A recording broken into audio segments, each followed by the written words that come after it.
하나님 아버지, 이 시간 예수 그리스도 이름으로 지혜와 계시를 구하고, 하나님 우리 아버지, 참으로 세상에서 우리를 부르시고 이 자리로 모으신 우리 하나님의 그 부르심의 소망이 무엇인지 알 수 있도록 지혜와 계시로 역사하여 주옵소서. 성령이 교회들이 하시는 그 음성을 들을 수 있도록 우리의 영역이도 주여 열어주시옵소서. 예수님 이름으로 기도드리옵나이다. 아멘. 이 세대의 그리스도인들이 가지고 있는 십계명에 대한 생각은 혼란스럽습니다. 분명히 복음안에서 구약의 모든 율법과 계명들이 완성되었으므로 폐지된 것으로 여기고 있거나, 아니면 그래도 우리의 삶에 여러 가지 교훈을 주고 있는 말씀이기 때문에 참조사항 정도로 여기고 있는 경우가 많습니다.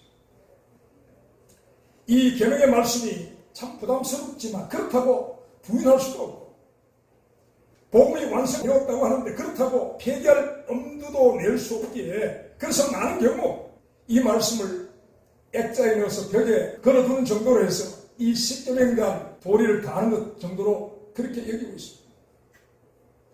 여러분들은 이 십계명에 대한 어떤 생각을 가지고 계십니까? 하나님께서 구약 시대에 모세에게 주신 율법에는 세 가지가 있습니다. 첫째는 의식법이고, 둘째는 시민법이고, 세 번째는 도덕법입니다. 첫째, 이 의식법은요, 레위기서에 기록된 그런 제사장 정결 의식, 그리고 각종 절기에 대한 그 규례와 법입니다.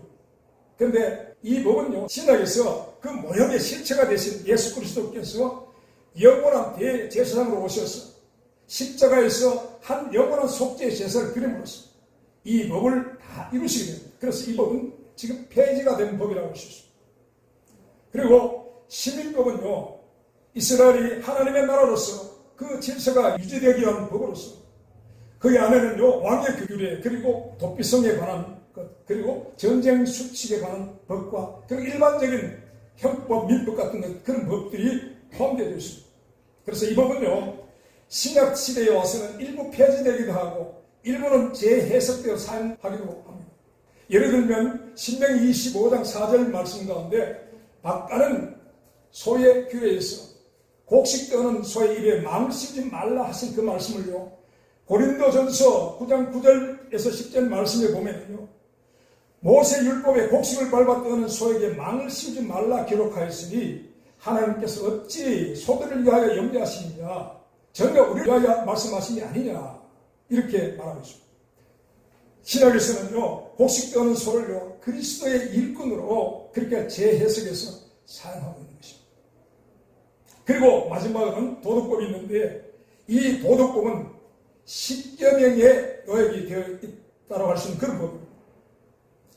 웨스트민스터 대요리 문답에는 이 도덕법을요, 인류에 선포된 하나님의 의지라고 그렇게 말하고 있습니다. 그리고 인간은 타락한 후에는 도덕법에 의해서 의와 생명에 이를 수는 없으나, 그럼에도 불구하고 중생한 자나 중생하지 못한 자 모두에게 공통적으로 크게 소용되는 것이다 라고 그렇게 말하고 있습니다.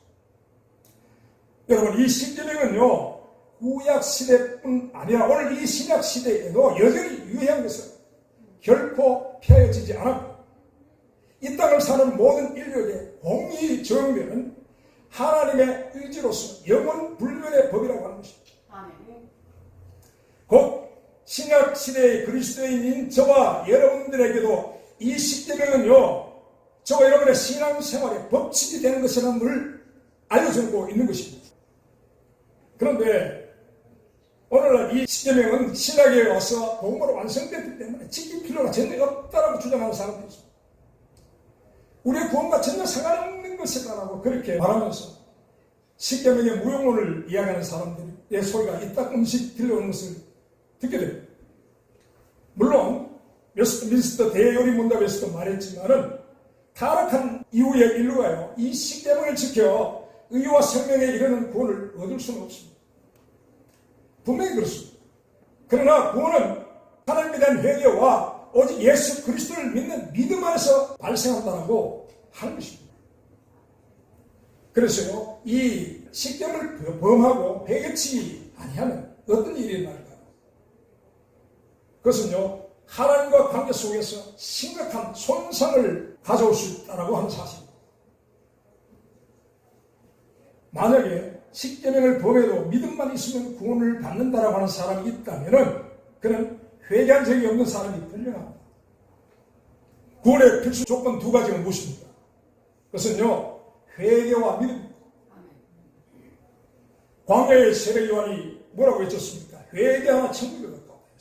그리고 공생애를 시작하신 예수께서도 맨 먼저 하신 말씀이 회개하고 복음을 믿어라 이렇게 말씀하셨습니다. 말하자면 회개 없는 믿음은요, 구원의 조건을 충족시키지 못한 반쪽짜리에 불과하다고 하는 것입니다. 여러분, 반쪽짜리 수표를 가지고 은행에 가면 디파짓 하면 그거 받아줄까요? 아마 그 사람 뒤에는 경찰이 와 기다리고 있을 겁니다.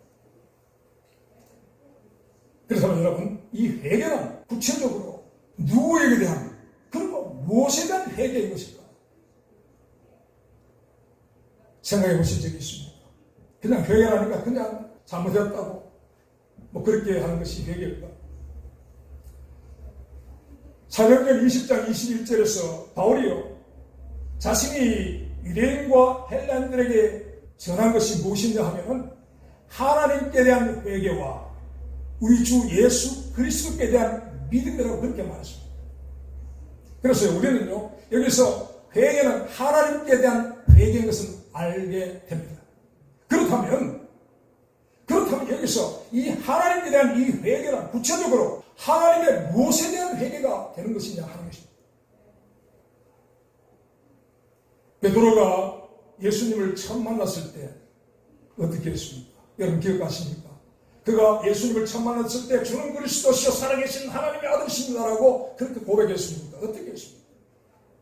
그가 예수님을 처음 뵀을 때 그는 주님께 주여 나를 떠나소서 나는 죄인으로서이다 이렇게 고백했습니다.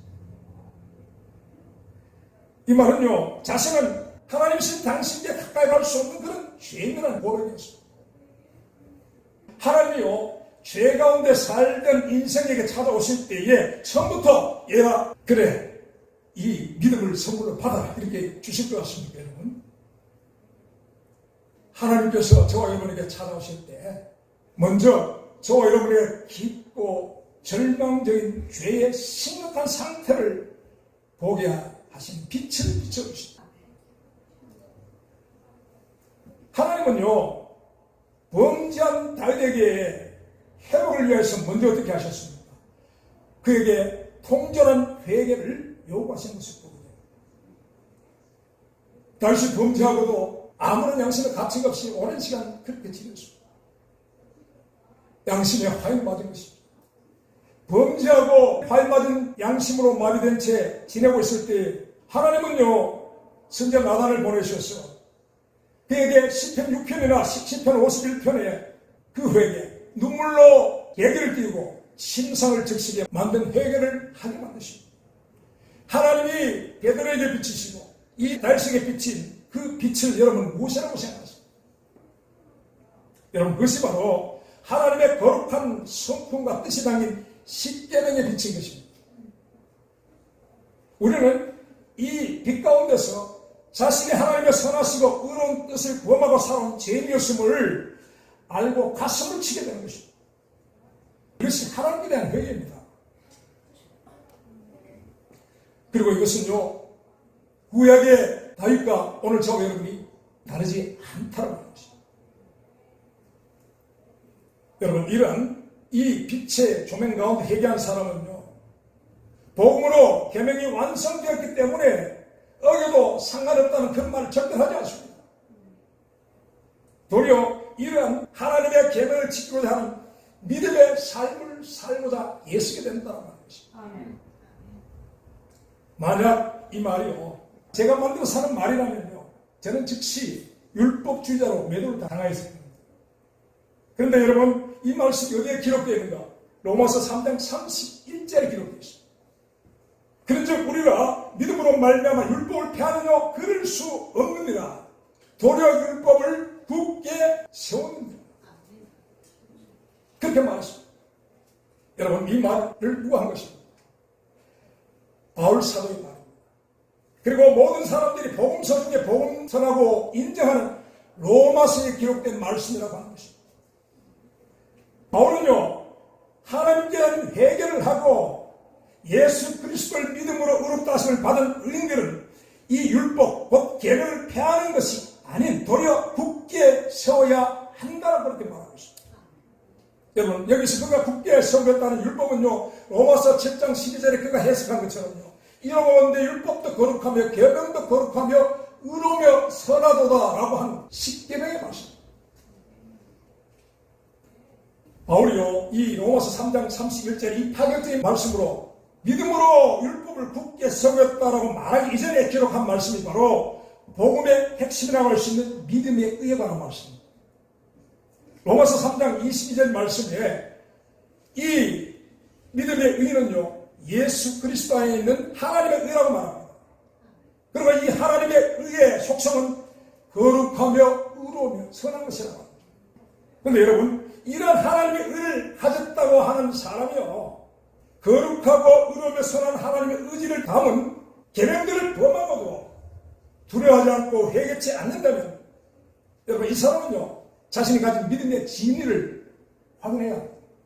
이것이 진짜인지 가짜인지를 확인해 보아야 한다는 것입니다.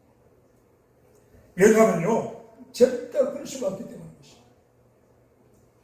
로마서 8장 21절에 의하면요, 이 하나님의 의를 얻은 자는요, 죄를 미워하고 부끄러운 속성을 함께 받게 된다는 말입니다. 내가 이제는 그때 일을 부끄러워하나니 이렇게 말씀합니다. 물론요, 저와 여러분이 완전할 수는 없습니다. 의롭다 하심을 얻은 믿음의 의일지라도 죄성을 가지고 있기 때문에 온전하지 못할 때로 죄를 짓고 넘어질 때가 있습니다. 원함과 선을 하지 않고 도리어 원치하는 악에 이끌리는 자신의 연약함과 온전하지 못함에 오히려 나는 공부한 사람이로다 하는 그런 깊은 영혼의 탄식을 쏟아내는 것이 성도들입니다.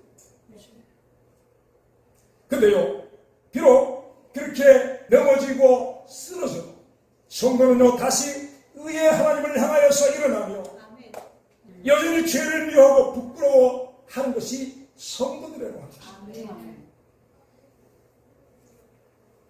로마서의 바울은요, 율법을 지켜서 구원을 얻을 수 없다라고 말했지만, 그러나 율법이나 계명이 폐하였다고 말한 적이 없습니다. 3장 31절에 도리어 굳게 세운다라고 말하고 있는 것입니다. 그렇습니다, 여러분. 십계명은요, 신구약을 넘어서는 영원 불변의 하나님의 거룩하시며 의로우시며 선한 의지이기 때문에 율법 아래 있는 유대인이든지 율법 없는 헬라인이든지 복음을 가진 그리스도인이든지 모든 자들은 영원히 지켜야 하는 법이라고 하는 것입니다. 그래서 이러한 하나님의 거룩하시고 의로우시며 선한 의지가 담긴 계명을 그리스도인들이 잘 알아야 하는 것입니다. 이러한 십계명의 시작은 이렇게 시작합니다. 너는 나 외에 다른 신을 내게 있게 말지니라. 너를 위하여 새긴 우상을 만들지 말라. 아래로 땅에 있는 것이나 땅 아래 물속에 있는 것이 아무 형상이든지 만들지 말며 그것들에게 절하지 말며 그것들을 섬기지 말라라고 말씀합니다. 여러분, 우리에게 주신 하나님의 거룩한 계명의 시작은 바로 우상 숭배하지 말라고 하는 것입니다. 예수께서 말씀하실 때 진실로 진실로 내게 이르노니 이렇게 두 번 강조해서 말씀하신 때가 있습니다. 이것은 강조하시면서 확증한다는 것입니다. 그런 의미인데요. 그런데 오늘 제가 읽었더니 이 말씀을 보면 하지 말라가 5번 계속해서 나타나고 있습니다. 하지 말라, 하지 말라, 하지 말라, 하지 말라, 하지 말라라고 말씀하십니다. 어떤 의미입니까? 그것은요, 도무지 어떠하든지 영원히 하면 안 된다는 그런 말입니다. 이것은요, 하나님께 이 우상 숭배가 어떤 의미인지를 보여주시는 강조를 담은 말씀이라고 하는 것입니다. 곧 이 우상 숭배는 사람이 하나님께 영원히 범해서는 안 되는 가장 중요한 범죄를 말씀하고 계시는 것이라고 할 수 있습니다. 그런데요, 이스라엘 역사 가운데서 이런 하나님의 명령이 온전히 지켜진 적이 별로 없습니다. 출애굽한 광야 백성들이 금송아지를 만들어 이것이 애굽에서 우리를 인도해낸 여호와라 이렇게 말하고 그 앞에 춤추고 뛰어나왔습니다. 이러한 이들의 후손들이 가나안에 들어가서도 이 우상 숭배를 멈추지 않았습니다. 오죽하면 그들을 이끌고 가나안에 들어갔던 요수아가 인종을 앞두고 백성들에게 이렇게 말합니다. 만일 여호와를 섬기는 것이 내게 좋지 않게 보이거든 너희 열조가 강 저편에서 섬기던 신이든지 혹 너희의 거하는 땅 아모리 사람의 신이든지 너희 섬길 자를 오늘날 택하라. 오직 너와 내 집은 여호와를 섬기겠노라. 이렇게 말합니다. 양다리 걸치지 말라는 것이 하나만 택하라는 것이. 그리고 이후에 350년간 계속되어진 사사기 시대에도 이스라엘은 우상 숭배가 만연했습니다. 그리고 왕정 시대에서도 이 우상 숭배는 계속되었는데요. 심지어 이것은 백성들뿐 아니라 지혜왕이라고 하는, 그래서 하나님 앞에 또한 1000번째를 드렸던 신실한 사람이라고 하는 솔로몬까지도 그의 노년에 우상 숭배에 빠져 우상이 절하게 된 것을 기록하고 있습니다. 하나님요, 이러한 솔로몬에게서 이스라엘 12지파 가운데 10지파를 찢어서 여로보암이라는 사람에게 나눠줍니다. 근데 이 여로보암이라는 자도 정치적인 목적으로 금송아지 돌을 만들어서 베델과 단에 그 제단을 세우고 백성들 하여금 그것이 하나님이라고 말하고 섬기게 만들어버렸습니다. 이야기 다 하려면 끝이 없을 것 같습니다. 우선 이스라엘 우상 숭배의 주의였습니다. 그리고요, 이것이 신약시대하고 해서 별로 달라진 것이 없습니다. 이 신약시대에도요, 베드로의 후위를 자처하는 로마 가톨릭은요, 아예 성상 숭배를 공식화해버렸습니다. 마리아 상을 만들어 숭배하고, 그리고 여러 성인들이라고 말하는 위인들을 상을 만들어서 추종하고 경배합니다. 이들은 아예 자신의 성상 숭배가 방해된 10계명에 아예 손을 대었습니다. 그래서 두 번째 계명을 계명에서 빼버렸습니다. 삭제해버렸습니다. 그래서요, 로마 가톨릭에서 말하는 10계명은 10계명이 아닙니다. 9계명입니다. 10개를 만들어 놨지만 그것은요, 나머지 하나를 풀어서 2개를 만들어서 10개를 채워버렸습니다. 우상 숭배를 위하여 하나님의 명령을 지워버리는 무서운 짓을 하고 있는 것입니다. 그리고 전 세계에 13억 7,800만 명, 2021년 기준입니까? 13억 7,800만 명이 이러한 우상 숭배를 하고 있다는 것입니다. 사람들이 행하는 우상 숭배는요, 두 가지 유형이 있습니다. 먼저는 저 이방인들처럼 힌두교인들처럼 하나님이 아닌 다른 신을 하나님처럼 섬기는 경우가 있고, 또 하나는 광야의 백성들처럼 금송아지를 하나님으로 여겼던 것처럼 하나님을 우상으로 바꾸는 행위입니다. 하나님은요, 이러한 행위 모두를 가증히 여기신다는 것입니다. 그리고 더 미워하시는 경우는요, 하나님을 다른 신들 중에 하나로 격가시키는 종교다원주의입니다. 하나님은요, 인류 역사에 대해 이러한 우상숭배 제리에서 그냥 넘어가신 적이 없음을, 하나님은 이 일에 대해서 진노하신다. 사람들의 경건체랄과 이 불의에 대하여 그 진노를 하늘로 쫓아 나타내신다고 오늘 말씀이 증거하고 있습니다. 하나님은요, 이에 대해 진노하심에 대해서 두 번째 계명 밑에 이렇게 말씀합니다. 나 여호와는 질투하는 하나님이라. 나를 미워하는 자의 죄를 갚되 아비로부터 아들에까지 3, 4대까지 이르게 하시겠다라고 그렇게 말씀합니다.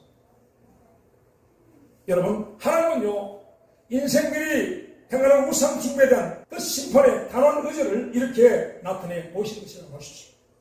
하나님이 잊어버리지 않으시겠다고 하는 것입니다.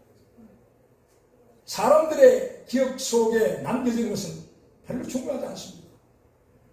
예전의 위인의 여러 가지 어떻게 우리가 기억하지만, 여러분, 저와 여러분이 죽고 나면 우리 기억 속에 있던 그 위인이 어디가 있는 것입니까?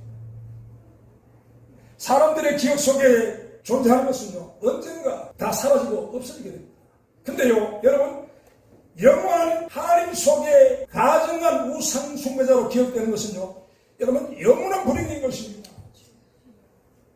그것은요, 하나님이 영원하시기 때문에 그것은 영원히 지어지지 않는 기억으로 남게 된다는 것입니다. 두렵고 무서운 일인 것입니다. 사람은요, 하나님의 형상이라고 말씀합니다. 창세기에 하나님의 형상과 모양대로 창조된 특별한 피조물이라고 하는 것입니다. 하나님께서 사람을 하나님의 형상대로 주신 목적에 의해서 웨스트민스터 대요리 문답에서는 사람의 첫째되고 가장 높은 목적은 하나님을 영원롭게 함과 영원토록 하나님을 온전히 즐거움이 있다라고 했습니다. 그렇습니다, 여러분. 저 여러분은요, 영원토록 기억하셔야 합니다. 영원토록 하나님을 영원토록 하나님을 즐거워하는 존재가 바로 저 여러분인 사람이라고 하는 것입니다. 여러분, 영혼입니다. 그런데요, 하나님은 이런 사람을 흙으로 지으셨다라고. 이렇게 지음받은 사람을 아담이라고 부르셨는데요, 땅을 아담아라고 합니다. 곧 아담은 흙으로 지었음을 의미하는 이름인 것입니다. 여러분, 어떻게 생각하십니까? 흙으로 만들어진 하나님의 형상, 쉽게 껴줄 수 있는 불완전한 존재, 이것이 사람이라고 하는 것입니다. 어떻게 생각하십니까? 흙으로 만든 존재가 영원할 수 있는 것입니다. 영혼이 어떻게 하나님을 영원롭게 해드리고 영혼이 하나님께 어떻게 영광을 돌릴 수 있겠습니까? 그래서요, 하나님께서 굳이 당신의 형상을 만드실 때 흙이 아니라 금이나 은이나 보석처럼 그런 재료로 만드셨으면 좋지 않았을까요? 아니면요, 지구에 없는, 그래서 저 우주의 어느 행성에 존재하는 그런 희귀한 보배로운 그런 물질을 가지고 오셔서 저 여러분을 지어주셨으면 좋지 않겠습니까? 그런데 하나님의 속성을 담고 하나님의 원하신 능력이 투영된 이러한 존재를 하필 하나님은요, 이 땅에서 널리고 널린 흙으로 지어서 낡아지고 쇠해져 없어져가는 육체라는 불완전함 속에 가둬두신 것이야 하는 것입니다. 성경에 하나님을 뜻하는 수는 7입니다. 이 7을 완전수라고 합니다. 그래서요, 이 완전하신 하나님의 삼위일체를 수로 나타낸다면 777이 됩니다. 그런데 여러분, 성경이 사람을 뜻하는 수는 6입니다. 이 6을 성경 불완전수라고 합니다. 사람은 불완전한 존재라고 하는 그런 의미인 것입니다. 그래서요, 사람은요, 이러한 사람의 불완전을 스스로 극복하여서 완전해질 수가 없는 존재라고 말씀합니다. 하나님이 사람을 그렇게 만드셨기 때문에. 그러나 하나님은요, 이러한 불완전한 사람인 저와 여러분, 우리 인생들을 완전해질 수 있는 유일한 길을 만들어 주셨는데요, 그것은 완전하신 하나님과 함께할 때입니다. 그것을 임마누엘이라고 합니다. 여러분, 사람은요, 이 임마누엘 안에서만 하나님의 형상으로서 하나님의 영원하심을 따라 하나님의 영혼을 살 수가 있고 하나님의 영혼 가운데 거할 수 있는 완전한 존재가 될 수 있다라고 하는 것입니다. 하나님의 창조의 원리가 있습니다. 새는 어디에 날게 하십니까? 공중에 날게 하셨습니다. 고기들은 어디에 살게 하셨습니까? 물에 살게 하셨습니다. 나무는 그 뿌리를 어디에 받게 하셨습니까? 땅에 받게 하셨습니다. 사람은 하나님과 함께하는 임마누엘 가운데서 하나님의 형상으로 하나님의 영혼을 살 수 있는 완전한 존재로 살 수 있도록 창조하셨다는 것입니다. 이것이 하나님의 사람을 만드신 창조의 원리입니다. 이런 하나님의 창조의 원리를 벗어나 사람이요, 그 완전하신 하나님께로부터 그 임마누엘에서 분리가 된다면요, 사람은 어떻게 될까요? 사람은 즉시 육체라는 한계와 제한에 갇힌 불완전한 존재가 되어서 흙으로 돌아가게 된다는 것입니다. 그런데요, 저 여러분이 잘 알고 있지 않습니까? 스스로 많이 느끼고 있지 않습니까? 이런 것처럼요, 우리 사람이라는 존재가 그렇게 쉬운 존재가 아닙니다. 호락호락 하나님께 정해놓으셨다고 그렇게 따라갈 그런 존재가 아니라는 것입니다. 사람은요, 이런 하나님의 창조의 원리를 저버리고 스스로 하나님처럼 완전하게 되겠다고 선악을 알려는 나무가시를 따먹고 하나님을 떠났습니다. 그리고 어떻게 됐습니까? 사람은 불완전한 존재로 돌아가게 된 것입니다. 이렇게 하나님을 떠난 인생은요, 하나님 대신 또 다른 불완전한 인생들과 연합을 이루게 됩니다. 이러한 불완전한 존재들의 연합을 가리키는 숫자가 있습니다. 그것이 666입니다. 불완전한 사람과 불완전한 사람과 불완전한 사람이 연합한 그 수, 166이라고 하는 것입니다. 여러분, 어디서 이 수를 많이 들어보지 않았습니까? 계시록 13장 18절에 나오는 말씀입니다. 지혜가 여기 있으니 총명한 자는 그 짐승의 수를 세어라. 그 수는 666입니다. 666은요, 불완전한 존재들의 완전한 연합수입니다. 말하자면 완전한 불완전을 나타내는 수가 된다고 하는 것입니다. 이해가 되십니까? 여러분, 성경은요, 이러한 수를 짐승의 수라고 하는데요, 불완전의 삼위일체를 가리키는 그런 말인데 그 수를 짐승의 수라고 하죠. 짐승의 수. 계시록 13장에 의하면요, 이렇게 불완전한 사람에게 창조된 완전한 불완전의 존재가 권세를 잡고 땅에 거하는 모든 자들을 자신에게 경배한다라고 합니다. 그리고 이 짐승은요, 자신의 우상에게, 그 짐승의 우상에게 경배하지 않는 자는 며칠든지 다 죽여버린다라고 합니다. 자신을 창조한 창조주인 사람에게 해서는 안 될 일을 하는 것이 이 짐승이라고 하는 것입니다. 그리고요, 나아가서 이 짐승을 어떻게 하느냐. 자기를 만들어준 모든 사람에게 이 짐승은요, 자신의 표 666을 받게 하고 자기의 표를 받지 않는 자들을 아무런 매매도 할 수 없도록 그렇게 만들어 본다는 것입니다. 여러분, 저와 여러분이 사고 팔지 않으면 이 땅에 살 수 없습니다. 그렇게 합니다.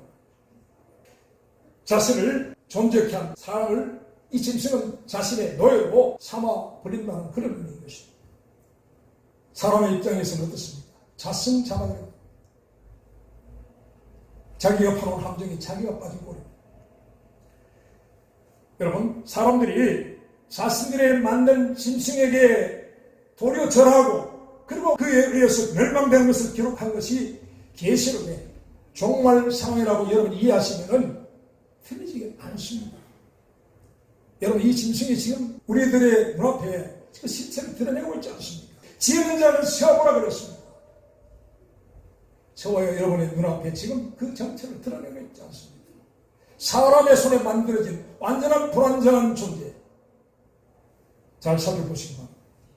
이러한 짐승의 모습이 여러분 누구의 모습이라고 생각되어지십니까? 여러분, 이것은요, 자신의 창조주를 저버리고 모욕하고 폐을 향하는 사람들의 모습이 아니겠습니까? 하나님은요, 자신의 손에 지음을 받고도 그 지으신 일을 버리고 다른 신을 만들어 성경으로 하나님의 이름을 욕되게 하고 하나님의 영광을 가진 사람들에게 그들 자신이 만든 것에 비참함과 모욕과 파괴를 당하게 버려 두신다라고 하는 것입니다. 그리고 그들 모두를 심판하시겠다는 말씀입니다. 계시록 14장 9절에서 11절 말씀에 또 다른 천사 곧 셋째가 그 뒤를 따라 큰 음성으로 가로되 만일 누구든지 그 짐승과 그 우상에게 경배하고 이마나 손에 표를 받으면 그도 하나님의 진노의 포도주를 마시리니 그 진노의 잔에 섞인 것이 없이 부은 포도주라. 어린 양 앞에서 불과 유황으로 고난을 받으리니 이 고난의 영리가 세세토록 올라가리라. 짐승과 그 우상에게 경배하고 그 이름의 표를 받는 자는 누구든지 밤낮 쉼을 얻지 못한다. 이렇게 말씀하십니다. 여러분, 이것이요, 하나님이 마지막 이 시대에 하나님을 저버린 우상 숭배자들에게 하늘로서 나타내신 하나님의 영영한 진노라고 하는 것입니다. 사람의 첫째되고 가장 큰 목적은 하나님을 영원롭게 함과 영원토록 하나님을 온전히 즐거움에 있다라고 했는데요. 그런데 이런 사람이 하나님을 저버리고 우상에게 경배하고 찬송하고 우상을 영원롭게 하고 우상을 즐거워하는 것은요, 이런 하나님의 극렬한 노를 일으킨 행위가 된다는 겁니다. 아가서 8장 6절 말씀이 이렇게 기록합니다. 너는 나를 인같이 마음에 품고 도전같이 팔에 두라. 사랑은 죽음같이 강하고 투기는 음부같이 잔혹하며 불같이 일어나니 그 기세가 여호와의 불과 같으니라. 이렇게 말씀합니다. 질투는요, 사랑하는 대상이 자신이 아닌 다른 대상을 사랑하여 자신으로부터 돌아설 때 발생하는 참으로 복잡, 미묘하며 폭발력이 강한 그런 감정입니다. 여러분, 오늘 말씀에 의하면 불의로 진리를 막는 사람들의 모든 경건차림과 불의에 대하여 하늘로 쫓아 나타난다라고 하신 하나님의 진노는 바로 사람들을 향한 하나님의 애증 가운데서 발생하는 죽음같이 강하고 음부같이 잔혹한 불길 같은 하나님의 진노라고 하는 것입니다. 하나님을 알 때 하나님을 영원히 기다리하고 감사치도 아니하며 오히려 그 생각이 허망하여 질려 미련한 마음이 어두워져 버린 자, 그래서 썩어지지 않은 하나님의 영광을 썩어질 사람과 금수와 버러지 형상의 우상으로 바꿔버린 이 인생들 위해 여러분, 음부와 같이 잔혹한 여호와의 불의 심판이 임한다라고 선언을 하고 있는 것입니다. 이 시대는요, 우상으로 가득합니다. 그리고 사람들은 이 우상 숭배에 여념이 없습니다. 여러분, 문화라는 이름으로 행해지는 이 우상 숭배는 이 미국이 가득합니다. 정부에서 돈을 줘서 그렇게 장려합니다. 모든 열방들이 이 미국으로 오면서 자신의 성기된 신들을 다 가지고 와서 이 미국은 우상 숭배가 가득한 곳이 되어버렸습니다. 그리고 여러분, 이 시대 모든 사람들이 하나님처럼 사랑하고 의지하는 대표적인 것이 있습니다. 여러분, 그것이 무엇입니까? 만몬입니다. 재물인 것입니다. 그리고요, 하나님의 말씀보다 더 높아진 교리나 어떤 신학들도 하나님 앞에 그것은 참담한 우상 숭배의 행위.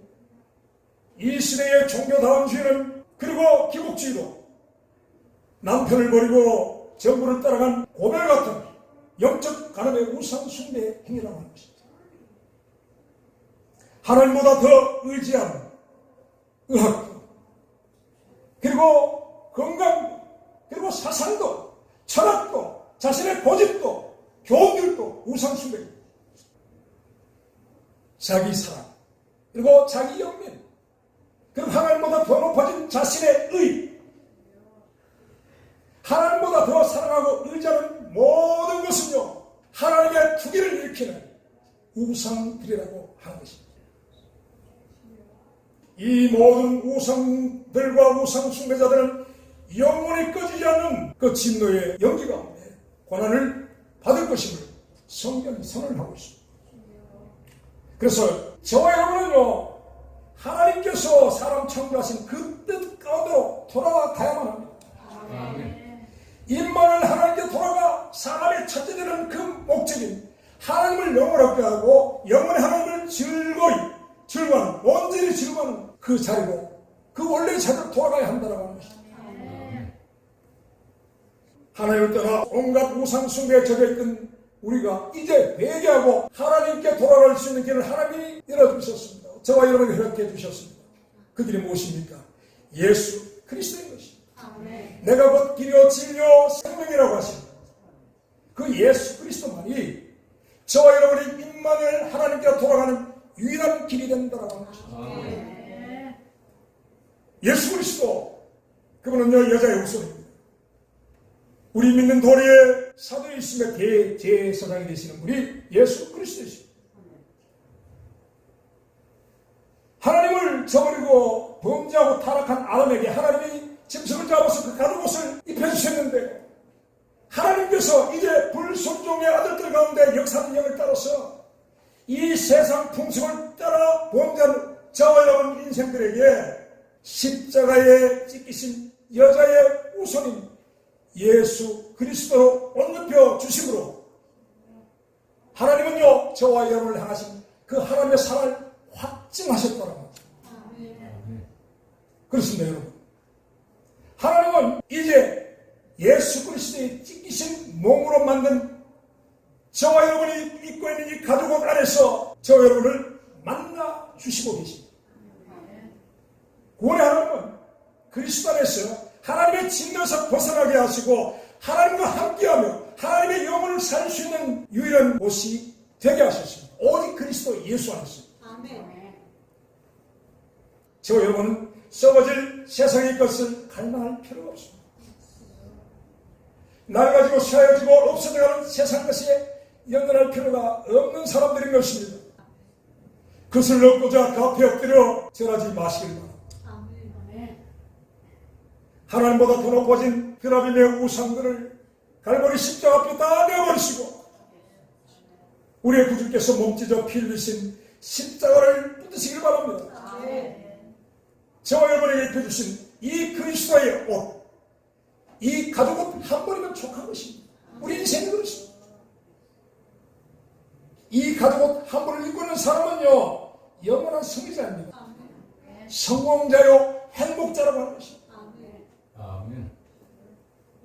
사랑하는 여러분, 부디 죄와 저주와 사망의 권세를 깨뜨리시고 승리하신 예수 그리스도 안에서 이 예수 그리스도를 주신 하나님을 마음을 다하고 뜻을 다하고 힘을 다하여 목숨을 다하여 사랑하는 저와 여러분이 되시기를 예수 그리스도 이름으로 축원합니다. 기도하시겠습니다. 하나님 아버지, 우리 허물과 죄로 죽었던 우리를 살려주신 우리 하나님 은혜를 감사합니다. 이 세상 풍속을 따라가며 악의 영들을 따라 불순종에 참여했던 저희들을 그리스도의 피로 구속하여 주심을 다시 한번 감사드립니다. 우리 하나님 그 힘의 강력으로 역사심을 따라 우리에게 베풀어 주신 그 능력의 지극히 크심을 늘 감사합니다.